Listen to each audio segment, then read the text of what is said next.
Hi everyone, this is Austin Hoggett here to give you a presentation on dimensional analysis for the Nursing Math Bootcamp ASN Level 3. Let's talk a little bit about the objectives for this presentation. One, we want to increase knowledge of what dimensional analysis is and what it's useful for, in this case for calculating medication dosages. We're also going to use some examples to demonstrate the usage of dimensional analysis for those purposes. So we'll run through uh, 5 or 6 examples of various levels of complexity to show you how to apply this methodology to the problems for this course. Now, many of you have probably used formulas to work a lot of similar type problems, but let's get some support for this particular strategy of dimensional analysis. Our top bullet here tells me that the Quality and Safety Education for Nurses project has a goal of minimizing risk of harm to patients through individual performance. Okay, great. That makes a lot of sense. We want to reduce the amount of errors or risk to patients. And the best way to do that is to strive for individual success. And one way in which we can improve individual success is to standardize the approach. If we standardize the approach to medication calculations, we can actually provide a solution to more than 1 in 6 medication errors, as stated by this particular study. Now, what this has to do with is identifying the connection between the units that we're interested in or desiring and starting with what we're given. And it's essentially working backwards with that knowledge. So there's a particular strategy that we'll employ here that makes this a fairly straightforward calculation.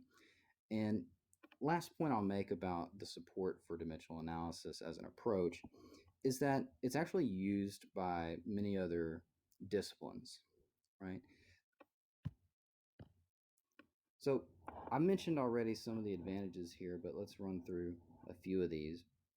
Dimensional analysis is a consistent approach, meaning that there's not really that many equations or steps to an equation to solve our problem. There's not any memorization of formulas to solve our problems, right?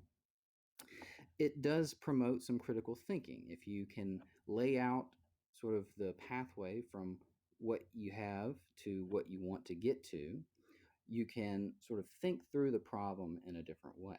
So this is applicable to both the simple conversion problems and more complicated scenarios where maybe you're asking about safe dosages and making comparisons. So this supports some problem solving up and down the gambit of complexity. Some of the other support for this particular strategy is that, as I said, it's used in some other disciplines. So you see at the top, it states dimensional analysis is used widely in chemistry, physics, engineering, and some of the other natural science discipline. And it's an extremely effective methodology here because of the way measurements are made. There's 2 key points I want to make here, which is that there's a difference between taking a measurement and presenting that measurement in different units, right? So the same measure can be presented in different units. A simple example of this might be something like weight. Right?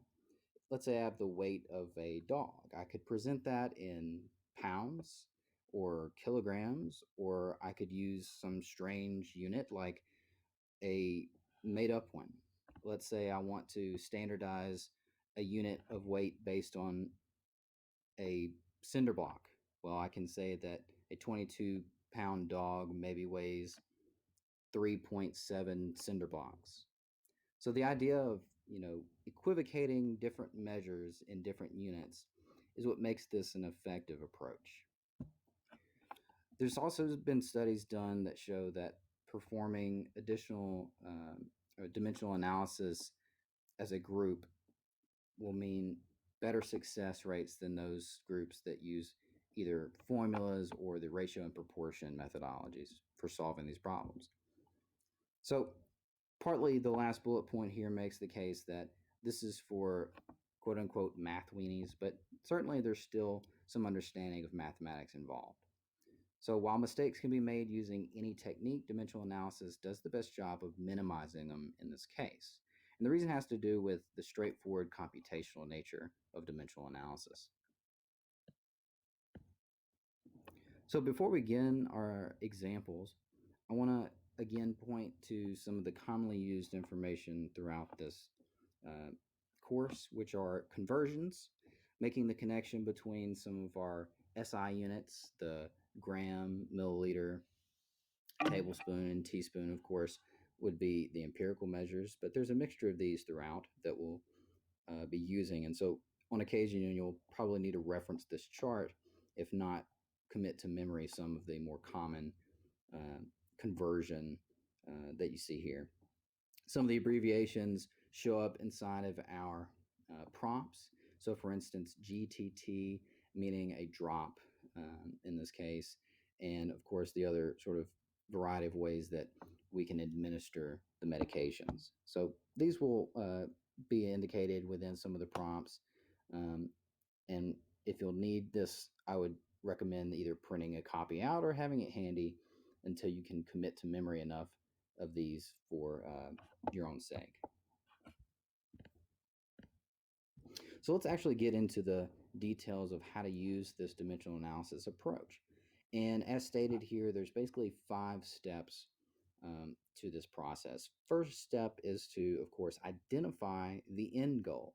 What is the unit of measure desired in the calculation, right? So we will start always by trying to write the label for the answer on the right-hand side of an equation that we want to set up. Okay, so we work towards that goal, and once we've set up the desired unit, we want to work backwards from where we start. In other words, what information do we have available to us in the problem? And so they start here by saying place the available information in fraction form on the left side of the equation, with the unit matching the desired unit placed in the numerator. So typically, we want to make conversions along the way. So this third bullet here says that we'll enter conversion factors as fractions. In other words, if we take a look backwards here, we see that, for example, one of these says that 1,000 grams is equal to 1 kilogram. Well, perhaps I'll need to make a conversion um, for something like this. So how do I make this into a fraction? Well, essentially the ratio of the two, 1,000 grams per 1 kilogram, would be how we could present this. So just as an example, 1,000 grams divided by 1 kilogram can be a way in which we write this as a ratio. Um, and so now we have a fraction that can be used as part of our problem, right?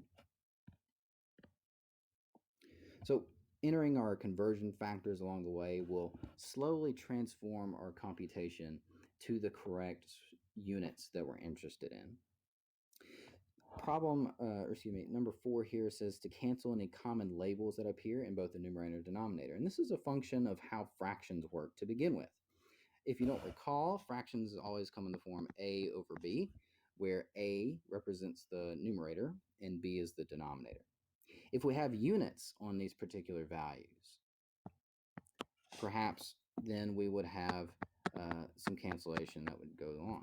So in the case where I have, let's say, 10 kilograms per 20 kilograms, we would say that the cancellation of units occurs because kilogram over kilogram cancels out. In much the same way that we reduce fractions by canceling common terms, we can do so here. Instead of numeric values, however, we're talking about units. So units play a critical role for this approach. So we could reduce 10 by saying, well, that's the same as 1 times 10, and 20, that's really the same as 2 times 20 like this, or excuse me, 2 times 10. So the common factor here, again, cancels out. Instead of a unit, though, we're talking about an actual numeric value. So the last little step is, of course, once we've placed everything in the correct sort of format, a product of fractions, essentially, we'll make the calculation by multiplying all numerators together, multiplying all the denominators together, and then making one calculation for the division of our numerator by the denominator, right? So let's put this into practice, and as you see some of these examples, hopefully it'll make a little bit clearer sense. So in this first case, we're asked to do a simple conversion. We're asked to figure out how many kilograms a 280-pound man weighs, right? So this may seem like a simple example, but let's go through the motions as we would in uh, detail here. We want to start by identifying the unit of measure that we're interested in. In this case, it would be kilograms, right? So we want at the end of here to figure out how many kilograms does the person weigh. Okay, great. And so our second point tells us to then place any available information in a fraction form on the left side of the equation. Okay, so what do we know? Well, we know that we're starting out with a 280-pound individual. Okay, so 280 lbs is what we have. What we need to do now is figure out how to convert this thing. So our conversion factor as a fraction becomes critical here. We need to understand what the connection between pounds and kilograms would be. So this is a really common one that you'll need to have committed to memory, but the idea here is that we want our pounds unit to cancel out and leave us with kilograms. So down in the denominator of this conversion, we're going to put our 2.2 pounds for every 1 kilogram. And that's the ratio here that we'll use for our calculation. So that is the conversion factor, again, presented here as a fraction. And in doing the calculations here, what we'd find is that, again, pounds over pounds will cancel each other out, leaving me with just the unit of kilograms. So if we make the computation here, 280 divided by 2.2, we'll end up with something like 127.27 repeating. This actually is a repeating decimal in this case. Now, what we'll do is actually tend to round in this case and many other examples to the nearest tenth.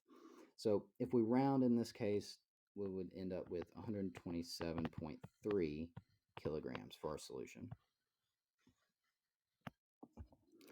So again, we started off with what we want, or our desired unit, on the right-hand side. We place what we know, or what was given to us, on the left-hand side. Enter in our conversion along the way. Cancel out any common units to make sure that we end up with the desired unit at the end before we finally finish with our calculation, confirming then that we have a solution. So again, fairly simple example, but it illustrates the sort of procedure by which we'll go through these. Let's look at a few more. In this next example, we're asked a logic-based question, essentially. We're given an order for Lasix, 40 milligrams administered orally every day, and we have tablets available labeled at 20 milligrams. So the question is, how many tablets would be administered, right? So again, fairly simple example. We want to go through this, though, one piece at a time. We want, at the end of this, to figure out, okay, well, how many tablets are going to be administered, right? That's our desired unit. What we know is that we have given 40 milligrams administered, right?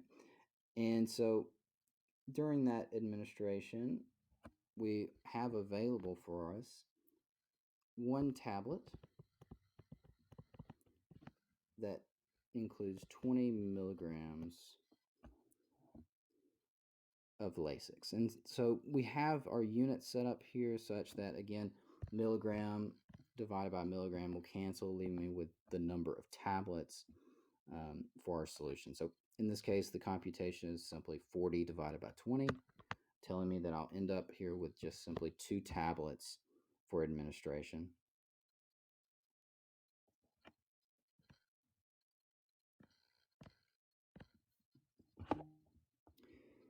In example number 3 here, we have a flow rate problem.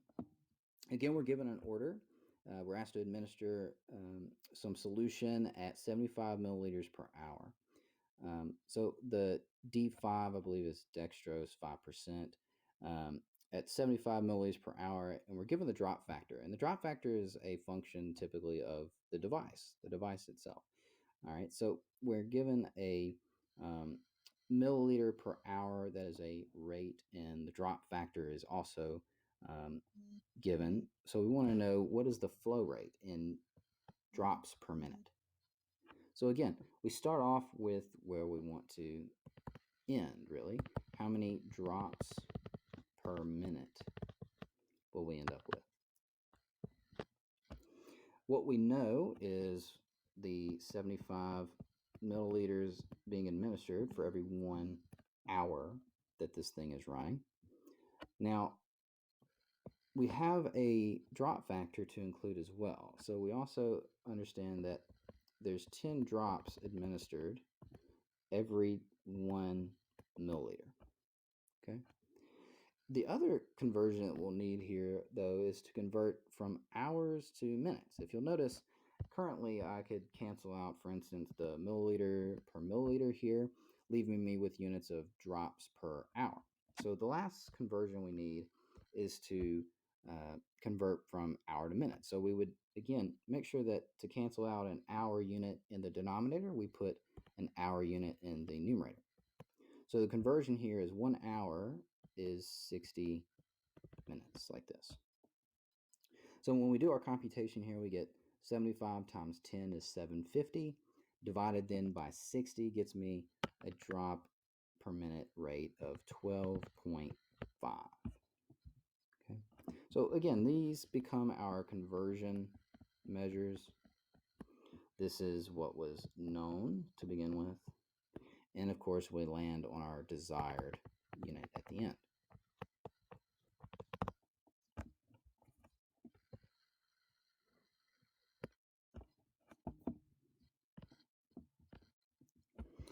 Let's look at question number 4 here. This is a dosage calculation that asks me kind of two different questions. We're given an order for gentamicin, 55 milligrams intramuscularly administered every 8 hours, and we have available a 50 milligram per 2 milliliter solution. So we want to know two things. How many milliliters are going to be administered per dose? And then if it's administered every 8 hours, how many will that be over the course of 1 day? So we can actually use the first question to answer the second question. So let's start with that first question. We'll maybe label these as question A and question B. So for part A here, we want to figure out, again, what is the milliliters given per dose. And what we know is that we're giving 55 milligrams every 8 hours. So I'm going to ignore the time component here. Again, we just want to know for one particular dose, right? We're giving 55 milligrams per dose. However, the available solution is given in terms here as 50 milligrams for every 2 milliliters. So our conversion here to milliliters requires that we cancel out the unit of milligrams. So when we put this into our conversion here, we'll actually flip that ratio from how you might expect. We're going to have 50 milligrams in the denominator for every 2 milliliters presented. So again, we've got our setup now. We can cancel out some of our common units, so milligrams over milligrams, leaving me with the desired units of milliliters per dose. So in this case, again, when we do the calculation, we get 55 times 2 is 110 divided by 50, so we get something like 2.2 milliliters per dose being administered. Right? And again, that is going to be helpful in figuring out, okay, well, how many milliliters are being administered over the course of a day? So in this case, we already know that we are interested in, again, the milliliters, not per dose, but now per day, let's say, as our desired unit. And we can use what we just found, which is that we are going to administer 2.2 milliliters for every dose, and then use the time component to finish the problem. So what we understand from the order is that we're going to give one dose every 8 hours, right? And to separate this up a little bit, we'll say that, well, there's 24 hours per every 1 day. And so that, although is kind of a lengthy way of thinking about this computation, it does make for a more structured approach. So again, what we look at as our desired unit, we want milliliters per day. And here we can start canceling out our sort of common units to say, well, hours will cancel, leaving me with milliliters per day. Our doses here again cancel. And so all we have left to do is the computation. So in this case, we end up with 24 divided by 8. That gives me 3. So times 2.2, the calculation here gives me 6.6 milliliters per day for the solution.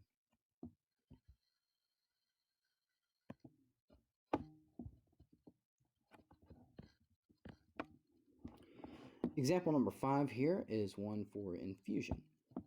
So again, we're given an order here for an IV of 500 milliliters natural saline, and we want to infuse it at a rate of 60 milliliters per hour. So they want us to figure out, okay, how long will it take the infusion? And then the second part of this question is, if the IV was started at 2000, when would the infusion be complete, right? So again, in part A here, we want to start with the end. What are they asking for? Well, how long implies that we're interested in a unit of time. So we are interested in figuring out what is the time that it will take to do something like this. And then we'll talk about this in hours, let's say. So how many hours? All right, so we're given 500 milliliters, and the rate, of course, is for every 1 hour, we're going to infuse 60 milliliters of that natural saline. So when we do the calculation here again, milliliters over milliliters will cancel. And that leaves us with a solution here of 8 1/3, or 8.3 repeating hours. Now, the 0.3 repeating part, we may choose to rework a bit. In case like this, we might say, well, that's 8 hours and 20 minutes. So, of course, the conversion here can be done by using 0.3 repeating times 60 to get back to minutes, right? So that's another way to state the same thing. But 8 hours and 20 minutes is how long it'll take here. So for part B, again, if we want to know exactly, okay, when will this be completed? The 2000-hour mark, adding 8 hours and 20 minutes, will get us to 04:20 in the morning. Although, in other words, we'll have completed this at 4:20 a.m. So the completion rate takes 8 hours and 20 minutes at the particular infusion rate given for this problem.